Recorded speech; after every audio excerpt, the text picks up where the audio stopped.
Burung herring, atau vultures dalam bahasa Inggris, seringkali mendapat reputasi yang kurang baik. Orang-orang kadang melihat mereka sebagai sosok yang menyeramkan, pertanda buruk, yang berputar-putar tinggi di langit. Tapi saya ingin mengubah pandangan itu, karena burung-burung ini benar-benar luar biasa dan sangat penting. Mereka adalah kru pembersih alami, layanan sanitasi yang sangat efisien yang bekerja tanpa lelah, gratis, di seluruh bentangan alam yang luas. Tanpa mereka, dunia kita akan jauh lebih kotor dan berbahaya. Mereka bukan pembawa malapetaka, mereka adalah penjaga ekosistem yang sehat, mata rantai penting dalam rantai besar kehidupan dan kematian, yang menjaga keseimbangan planet kita. Sudah saatnya kita melihat mereka apa adanya, pahlawan. Mari kita mulai dengan hal-hal dasar. Apa sebenarnya burung herring itu? Mereka adalah burung pemangsa besar yang terkenal karena satu kebiasaan makan tertentu. Mereka adalah pemakan bangkai. Artinya mereka hampir secara eksklusif memakan bangkai, yaitu daging hewan mati yang membusuk. Ada dua kelompok utama burung herring. Midgroup New World vulture species in American landscape, Andean condor soaring at distrib equally. Burung herring, dunia baru yang ditemukan di Amerika, dan burung herring dunia lama yang ditemukan di seluruh Afrika, Asia, dan Eropa. Menariknya, meskipun terlihat sangat mirip dan melakukan pekerjaan yang sama, kedua kelompok ini tidak memiliki hubungan kekerabatan yang dekat. Ini adalah contoh brilian dari apa yang kita sebut evolusi konvergen, di mana dua spesies berbeda secara independen mengembangkan sifat-sifat serupa untuk beradaptasi dengan ceruk yang serupa di lingkungan mereka. Burung-burung luar biasa ini dapat ditemukan di setiap benua, kecuali Australia dan Antartika. Habitat mereka sangat beragam, menunjukkan betapa mudahnya mereka beradaptasi. Anda dapat menemukan mereka melayang di atas padang rumput dan sabana terbuka, mencari sisa-sisa mangsa singa. Mereka juga berkembang biak di daerah pegunungan, menggunakan arus udara naik untuk meluncur dengan mudah selama berjam-jam. Beberapa spesies bahkan hidup di hutan lebat atau di dekat pemukiman manusia, beradaptasi dengan perubahan yang telah kita lakukan pada lanskap. Kemampuan beradaptasi ini adalah kunci keberhasilan mereka, memungkinkan mereka untuk berpatroli di wilayah yang luas, dan memastikan bahwa tidak ada makanan potensial yang terbuang sia-sia, dimanapun itu ditemukan. Sekarang, ada fakta menarik yang mungkin mengejutkan Anda. Sekelompok burung herring tidak hanya disebut kawanan. Ketika mereka berputar-putar di udara, mereka disebut kettle, karena gerakan berputar mereka menyerupai air mendidih dalam panci. Dan ketika mereka berkumpul di tanah memakan bangkai, mereka disebut wake. Istilah ini cukup pas, bukan? Sepertinya mereka mengadakan upacara pemakaman untuk hewan yang mati, perpisahan terakhir, yang melibatkan membersihkan semuanya. Nama-nama unik ini mencerminkan peran yang berbeda dan vital yang dimainkan burung-burung ini. Bayam Bayamis maupun di darat, sales membarzonin singting bajurdi merca. Mencari makan saat kamu adalah burung herring adalah keahlian khusus. Ini tidak seperti berburu, di mana kamu mengejar mangsa hidup. Sebaliknya, ini adalah permainan kesabaran, pengamatan, dan persepsi sensorik yang luar biasa. Burung herring menghabiskan sebagian besar hari mereka meluncur tinggi di arus termal, kolom tak terlihat dari udara hangat yang naik. Ini memungkinkan mereka menempuh jarak yang sangat jauh tanpa mengepakkan sayap, menghemat energi berharga. Dari titik pandang mereka yang tinggi, mereka terus-menerus memindai tanah. Mereka tidak hanya mencari bangkai itu sendiri, tetapi juga mencari petunjuk, seperti pemakan bangkai lain yang berkumpul, atau predator yang meninggalkan mangsa baru.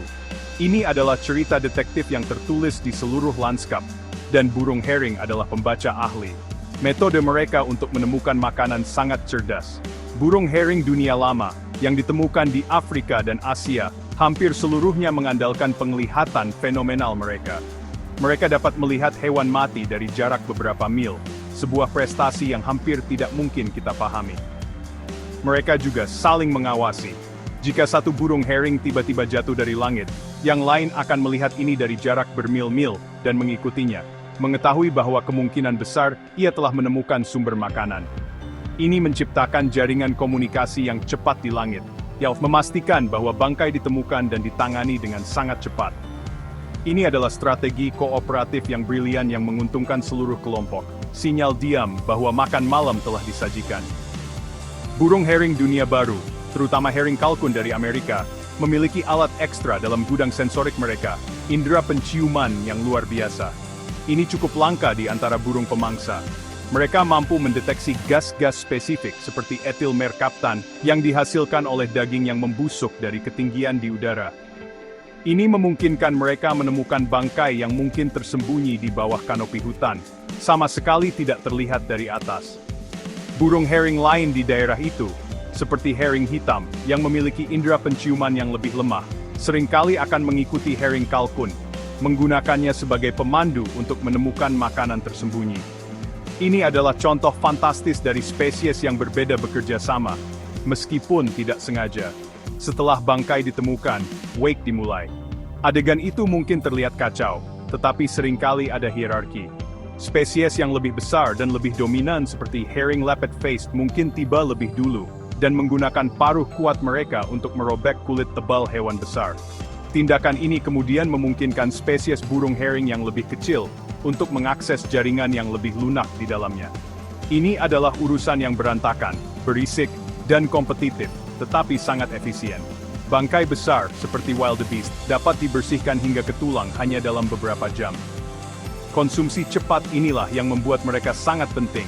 Mereka menghilangkan sumber penyakit potensial sebelum sempat membusuk dan menyebar. Siklus hidup burung herring dimulai dengan ikatan orang tua yang kuat. Sebagian besar spesies burung herring bersifat monogami, seringkali berpasangan seumur hidup.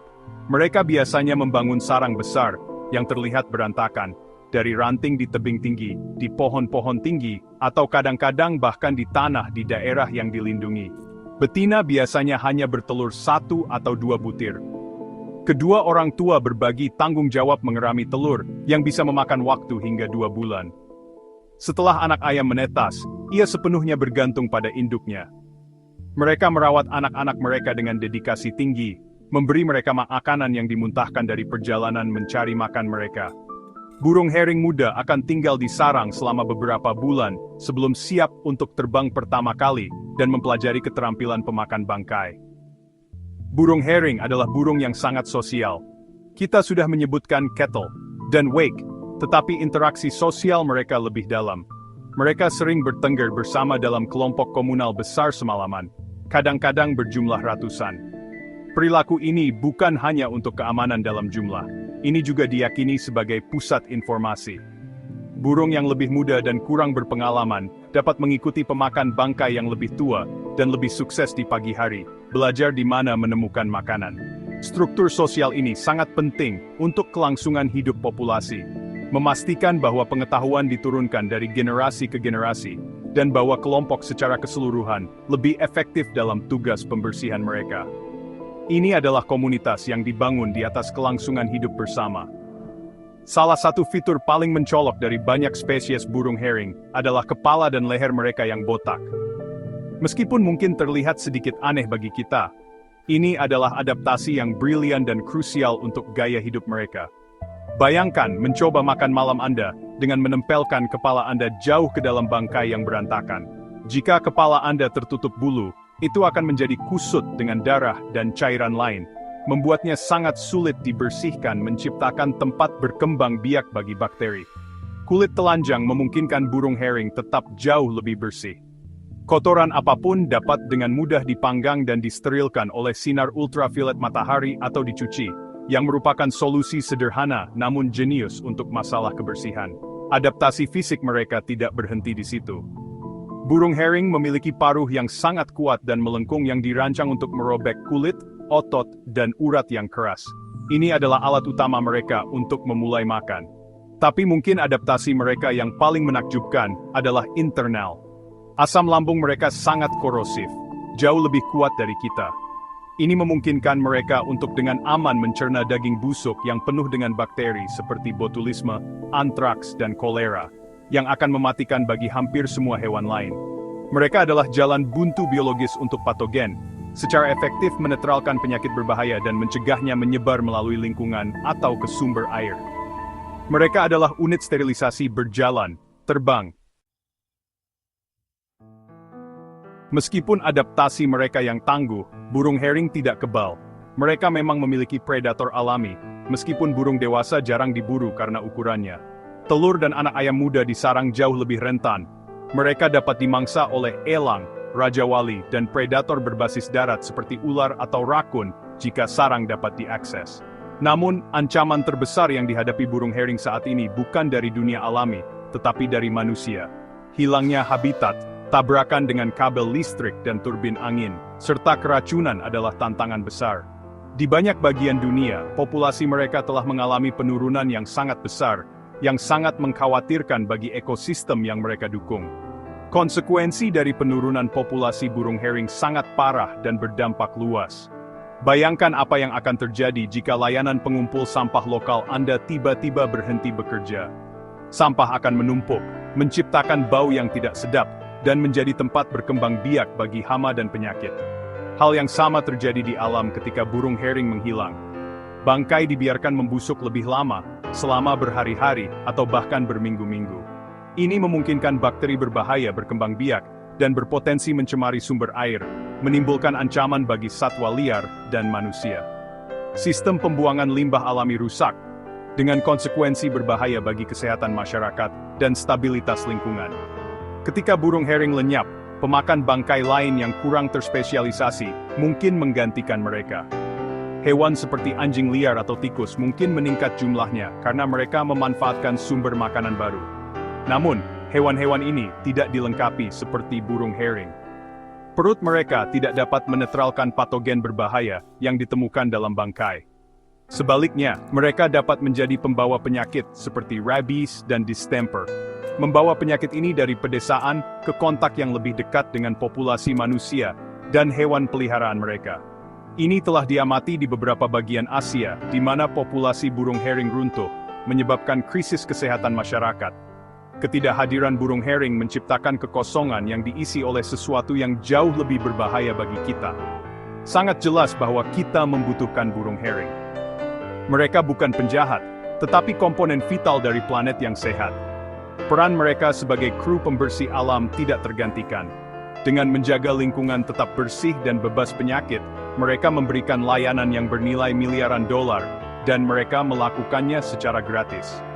Melestarikan populasi burung herring dengan melindungi habitat mereka dan, yang terpenting, mencegah keracunan sumber makanan mereka, bukan hanya tentang menyelamatkan seekor burung. Ini tentang menjaga keseimbangan ekosistem kita, dan melindungi kesehatan kita sendiri.